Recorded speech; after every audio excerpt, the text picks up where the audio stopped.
அம்னி, உன்கிட்ட ஒரு சமாச்சாரம் கேட்கணும். என்னன்னா? ஆமா, நான் ஸ்டேஷனுக்கு எவ்வளவு சந்தோஷமா வந்தேன்.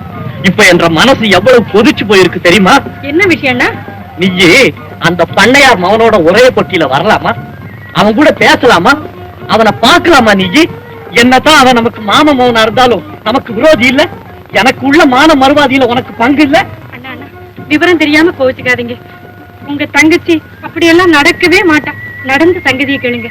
மெட்ராஸ்ல இருந்து நம்ம ஊருக்கு வர்றதுக்கு நான் ஃபர்ஸ்ட் கிளாஸ்ல ஒரு டிக்கெட் ரிசர்வ் பண்ண சொல்லியிருந்தேன். அதாவது நம்ம ஊருக்கு வர்றதுக்கு ரயில்ல ஒரு இடம் நிர்ணயிக்க சொல்லியிருந்தேன். அதே போட்டியில பண்ணையார் மகனும் இருந்தாரு. வண்டி புறப்படுற நேரம் நான் என்னன்னா செய்யறது, நானும் அதுலயே வந்துட்டேன். ஆனா பண்ணையார் மகன் கிட்ட நான் பேசவே இல்லை. அவர் முகத்தை நான் பார்க்கவே இல்லை. உங்க எண்ணத்துக்கு மாறா நான் நடக்கவே இல்லைன்னா. உங்க தங்கச்சி நான் போய் சொல்லுவேன்னா? உங்களுக்கு விரோதினா எனக்கும் விரோதி தானண்ணா. அதுதான பார்த்தேன். செங்கோட தங்கச்சியா கொக்காட்ட கோபத்துல உங்க கண்ணு செவந்து போயிடுச்சு. அதனால இந்த கண்ணாடியை போட்டுங்க, குளிர்ச்சியா இருக்கும். ஐயோ, சுடு சுடு. எனக்கு இல்லன்னா குளிர்ச்சியா இருக்கும், போட்டுங்க. இதுல பச்சை பசேர்ந்து இருக்கு. இந்த காடெல்லாம் பாரு, ஒரே பச்சை பசேர்ந்து இருக்கு. போட்டுங்க, இன்னும் நல்லா இருக்கும். ஐயோ, அப்படி இல்ல, திருப்பி போடுங்க.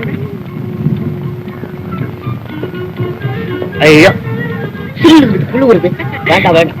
அண்ணா, இந்தாங்க சாக்லேட் சாப்பிடுங்க. ஐயோ, காகிதத்தோட சாப்பிட கூடாதுன்னா காகிதம் எடுத்துட்டு சாப்பிடுங்க. காகிதமா? என்ன மிட்டாய் இது? ஆரஞ்சு மிட்டாய். ஆரஞ்சு மிட்டாயா? என்ன உள்ள காகிதத்துல சுத்திருக்கான்? சமைச்சிட்டீங்கம்மா? என்னென்ன காய்குட்டி மிட்டாய்? என்ன மிட்டாய் வச்சிருக்கியா? நிறைய வச்சிருக்கேன், வீட்டுல போய் தரேன்.